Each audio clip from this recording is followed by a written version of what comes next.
और इसलिए मैं आप सबसे कह रहा हूँ, जिस वक्त जिस हिस्से का एग्जाम की तारीख की घोषणा हुई थी, मैं याद है कि 2-3 दिन पहले से कई जगहों से लड़के लोग टेलीफोन कर रहे थे कि सर सीट बेचा जा रहा है। लोग बता रहे थे टेलीफोन करके 35 लाख 50 लाख। हमने कहा यार इसका कोई सबूत तो होना चाहिए, कैसे कहने से कैसे होगा। बेचारा सबूत कैसे इकट्ठा कर सकता है, लेकिन लोग कह रहे थे। ये तो सब जगह से शिकायतें आ रही थी और वास्तव में शिकायत सुन करके मन को बड़ी बेचैनी होती थी कि भाई क्या हो रहा है राज्य में। इस प्रकार की स्थिति ये सिर्फ बच्चों के भविष्य के साथ ही नहीं, बल्कि झारखंड के भविष्य को भी बर्बाद करने की ये तैयारी हो रही। और वो समय से ये बात चल रही थी कि भाई इसका तो इस प्रकार के जो हालात है वो कतई नौजवानों को बर्दाश्त नहीं करना चाहिए। नौजवान ही नहीं बल्कि संपूर्ण झारखंड वासियों को भी इस प्रकार के कदाचार को कभी बर्दाश्त नहीं करना चाहिए। क्योंकि आज जॉब के लिए कोई 35 लाख 40 लाख 50 लाख रुपया वसूल करेंगे, तो एक प्रकार से एक तो उन होनहार छात्रों का जो माड़ भात खा करके गरीब माँ बाप बच्चों को पढ़ाते हैं, बच्चे दिन रात मेहनत करते हैं, परिश्रम करते हैं ताकि किसी प्रकार से वो सफल हो जाए, वैसे होनहार और मेहनती बच्चों के ऊपर भी आघात करते हैं। और दूसरा, जो पैसे लेकर के अगर कोई कर्मचारी बनता है, सरकारी पदाधिकारी बनता है या दफ्तरों में कोई किरानी बनता है, तो आप समझ सकते हो कि करप्शन की बुनियाद को डालता है। अब जब करप्शन की बुनियाद को जब डालेंगे तो फिर उसे फल क्या होगा, उसे तो करप्शन ही और बढ़ेगा। तो इसीलिए ये जो हालत पैदा किया इस प्रदेश के अंदर में, और ये पहली दफा नहीं हुआ है, ये 4 वर्षों में जितनी लंबी लंबी बातें किया। पहले भी आपको याद करिए जेपीएससी का जब एग्जाम हुआ था, उस वक्त भी सीरियल से बच्चे लोग पास किया था। उस वक्त जब विरोध हुआ था, उस वक्त तो पहले वो मानने को ही तैयार नहीं थे। और जब सबूत के साथ नौजवानों ने, उस समय छात्रों ने, परीक्षार्थियों ने दिखाया तो उसको स्वीकार करना पड़ा।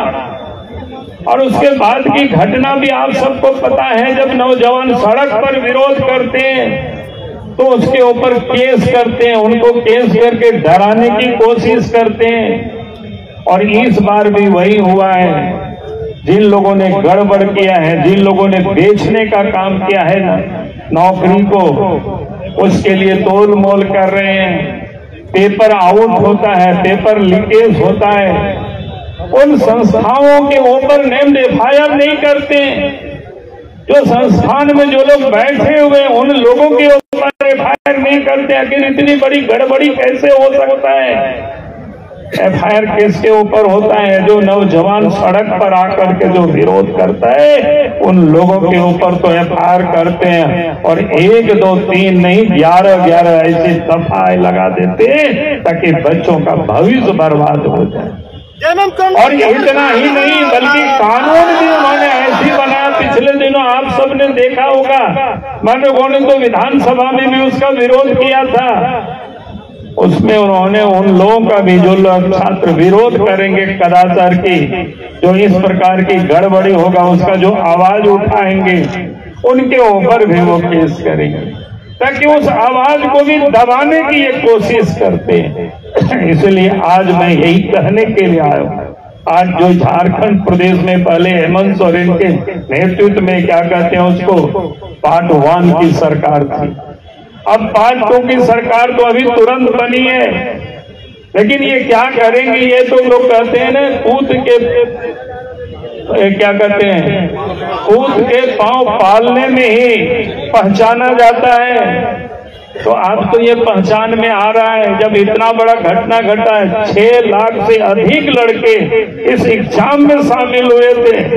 दूर दूर के गांव से लोग आकर के मेहनत करके शामिल हुए थे। अभी एक छात्र का भी उल्लेख कर रहे थे, तो आप समझ सकते हो। लेकिन उसके बाद भी उन एजेंसी के ऊपर नेम्ड एफआईआर नहीं किया गया। उस जेसीसी के चेयरमैन, उसके वहां के पदाधिकारियों के ऊपर एफआईआर नहीं किया गया। अब किसके ऊपर जांच दिया गया? एसआईटी को संभवतः कहा गया है कि डीएसपी उसकी जांच करेंगे। अरे भाई, वो डीएसपी क्या जांच करेंगे? जहां पर इतने बड़े बड़े लोग गड़बड़ करते हैं, डीएसपी का कहाँ होता है हिम्मत होगी कि उन लोगों से वो जांच करके दोषियों तक वो पहुंच पाएंगे? ये तो लीपापोती करने की कोशिश हो रही है। तो आज तक पार्ट 1 की जो सरकार थी, झारखंड मुक्ति मोर्चा, कांग्रेस और राजद की, तो इस सरकार ने पहले तो पत्थर को भी बेचने का काम किया, जमीन को भी बेचने का काम किया, बालू को भी बेचने का काम किया, लोहा को भी बेचने का काम किया। अब तो झारखंड के बच्चों के भविष्य को भी बेचने का काम कर रहे हैं। तो ऐसी सरकार को अब इस राज्य से उखाड़ने में ही फायदा है और उसके लिए हमें लड़ना पड़ेगा, क्योंकि आज इस प्रदेश की ये हालत इन लोगों ने पैदा कर दिया। अब उस योग को बेच रहा है। अब एक भी एग्जाम वो सही तरीके से नहीं करा पा रहे, तो उसे क्या राज संभलेगा? क्या वो राज में वो कर सकते? तो आज जो ये प्रदेश की जो हालत है वो किसी से छुपा हुआ नहीं है। और आप देखे होंगे जिस प्रकार से इन्होंने गड़बड़ किया है, तो आज चंपा सोरेन जी से मैं कहूंगा कि अब याद रखना, अगर आपने कहा कि उसी रास्ते पर उस काम को आगे बढ़ाएंगे, तो जैसे हेमंत सोरेन का ठिकाना होटवार जेल बना है, तो आने वाला कल अगर आप भी उसी रास्ते पर चलेंगे तो आपके लिए भी जगह वही सुरक्षित करा दी जाएगी। तो ऐसे ये कैसे चल सकता है? तो इस प्रदेश में रथ के राज्य के साथ ये लूटने में और लुटेरियों को जो संरक्षण देता हो, लुटेरियों को जो बढ़ावा देता हो, आज इस प्रदेश की ये हालत पैदा हुई है। आपने देखा कि इस प्रकार से हेमंत सोरेन जी सदन में तो कहते हैं, अभी आज सब लोग यहाँ उल्लेख किसी लड़का ने कर रहे थे कि भाई हम झारखंड छोड़ देंगे, राजनीति से संन्यास ले लेंगे, हमारा नाम बता दो। भाई किसको बता रहे थे? नाम बता दो। ये जो मनी लॉन्ड्रिंग होता है उसमें नाम से नहीं होता है, बेनामी संपत्ति लोग अर्जित करते हैं, उसी को मनी लॉन्ड्रिंग कहते हैं। और बेनामी संपत्ति इन्होंने किस प्रकार से अर्जित किया है? कई एक डॉक्यूमेंट है, दस्तावेज है, नाम बदल बदल करके इस व्यक्ति ने जमीन लिया है। हेमंत सोरेन का नाम हम सब लोगों ने सुना है, बसंत सोरेन का नाम हम लोगों ने सुना है, शिबू सोरेन का नाम हम लोगों ने सुना है, दुर्गा सोरेन का नाम हम लोगों ने सुना है। लेकिन नाम बदला तो कहीं कुमार लग गया, नाम बदला तो कहीं प्रसाद लग गया, नाम बदला तो शिबू नहीं शिव हो गए। क्या बताएंगे ये? भाई आप नाम बदल बदल करके दूसरों के नाम से आप करते हैं। आप कहते मेरे नाम से वो 8.5 एकड़ जमीन नहीं है, आपके नाम से होता तो फिर दूसरा केस होता, मनी लॉन्ड्रिंग की नहीं होती। ये तो आपने उन लोगों के गरीब ऐसे लोगों के नाम जिसका कोई आता पता नहीं है, और जिस दिन ईडी वालों ने इनको नोटिस किया, सम्मान किया, अगस्त के 7 या 8 अगस्त को इनको सम्मान किया, इस 14 अगस्त को हाजिर होने के लिए, और हेमंत सोरेन जी 14 अगस्त को हाजिर नहीं होते हैं। उनको ये पता चल गया कि हमको क्यों नोटिस किया गया।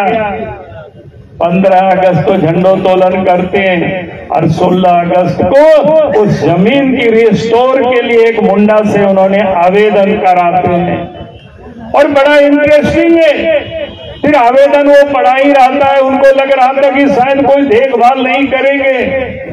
वहां आपने देखा होगा कि वहां से इसलिए लोगों ने वीडियो भी बनाया था, जो वहां चौकीदारी करता है उस जमीन पर। उनसे पूछा गया कि जमीन है किसका, तो वो बताते क्या है कि आसपास के लोगों से पूछ लीजिए, सब हेमंत सोरेन जी की जमीन है। उन्हीं लोगों ने हमें भी यहाँ रखा है देखभाल के लिए। और आश्चर्य है, और बोलता है कि हमारा उससे कोई संबंध नहीं है, मेरे नाम से नहीं है। कौन कहता है आपके नाम से? आपने बेनामी संपत्ति या कुछ काली कमाई के पैसा को कहाँ इन्वेस्ट करेंगे? तो काली कमाई के पैसा को कहीं इन्वेस्ट अपने नाम से तो नहीं कर सकते हैं, दूसरों के नाम से करना। और जब पता चले तो वो कह देते हैं कि ये मेरा नहीं है, वो तो रिस्टोर हो गया। मैं तो लोगों से कहता हूं, किसी की गाड़ी मान लो चोरी हो जाए और किसी के घर में पकड़ा जाए, उन्हीं के घर में, चोर के घर में की गाड़ी आपने चोरी करके लाया, कहा कि मेरे नाम से तो गाड़ी है नहीं। भाई ये क्या मतलब है? और चोर पकड़ा जाए और वापस कर दे समाना, बोले कि मैंने तो वापस कर दिया, अब हमको कोई सजा नहीं मिलनी चाहिए। भाई किसको ये बना रहे हैं? तो आज इस राज्य में जिस प्रकार के मुख्यमंत्री है, और उसमें भी अब इनको नोटिस मिलता है, जब वहां से एसआर कोर्ट में जमीन वापसी की नोटिस देते हैं, लिखते हैं, आवेदन लिखवाते हैं, तो कितनी हड़बड़ी में होता है। 9 जनवरी को सीओ को जाता है जांच के लिए, सीओ इंस्पेक्टर को देता है और 2 दिन में ही जांच करके सब वापस पहुंचा दिया जाता है एसआर कोर्ट को। और फिर क्या होता है एसआर कोर्ट में 29 तारीख को, यानी जिस दिन दिल्ली में हेमंत सोरेन को ईडी वाले खोज रहे थे, उस दिन यहाँ एसआर कोर्ट के अफसर ने रिस्टोर कर देते हैं कागज पत्तर भी। उस दिन उनको पूरा रजिस्टर 2 वगैरह क्या होता है वो सब के कर देते हैं। आज तो हमारे पास कोडरमा से ही लोग आए हुए थे, बोला कि यहाँ तो जिसकी खतियानी जमीन है उसका रसीद नहीं काटता है, उसके लिए लोग हमें बताते हैं कि सर एक बार सीओ को बोल दीजिए, एक बार डीसी को बोल दीजिए। और यहाँ तो एक दिन में काम हो गया।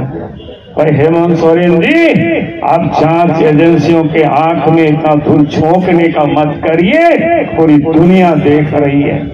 आपने किस प्रकार से रांची से लेकर के पूरे संथाल परगना में दौलतों को इकट्ठा किया है, वो किसी से छुपा हुआ नहीं है।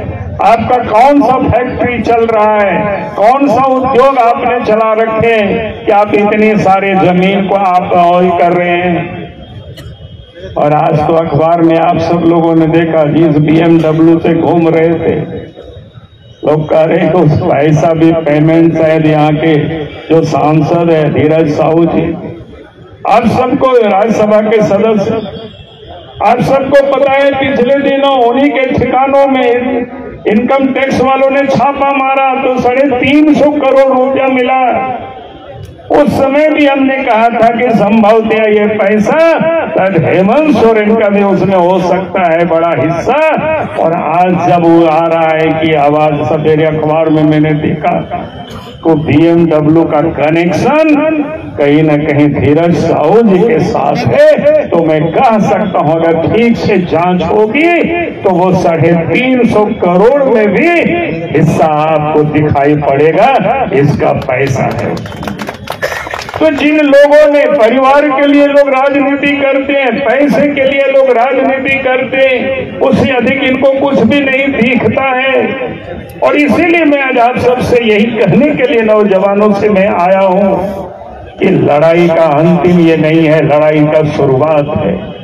और मैं तो आपको यह विश्वास दिलाता हूं, जिस दिन भी इस प्रदेश में भारतीय जनता पार्टी के नेतृत्व में सरकार बनेगी, मैं दावे के साथ कह सकता हूं, एक भी चाहे वो GPSC हो, चाहे JSSC के एग्जाम हो, समय पर एग्जाम भी होगा, समय पर रिजल्ट भी होगा। अगर किसी भी लेवल के रिजल्ट में गड़बड़ी होगी तो एजेंसी क्या उस बोर्ड के तमाम जो पदाधिकारी होंगे, तमाम सदस्य और चेयरमैन होंगे, उन लोगों के ऊपर कार्रवाई होगी। झारखंड के भविष्य के साथ, झारखंड के साथ कभी भी बर्बाद झारखंड को नहीं होने दिया जाएगा, ना इंसाफी नहीं होने दिया जाएगा।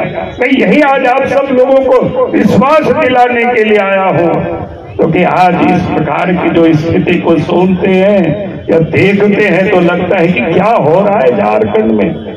झारखंड को किस प्रकार से लोग बर्बाद कर रहे हैं सत्ता में बैठ करके। भाई जमीन भी लोग बेच रहे हैं, जमीन भी लोग बेच रहे हैं। वैसे लोगों से हमें आप नौजवानों को, झारखंडियों को हमें सावधान करना पड़ेगा। गांव गांव में जा करके क्या जरूरत है कि ऐसी सरकार को, ऐसी लोगों को हमें उखाड़ फेंकने की जरूरत है।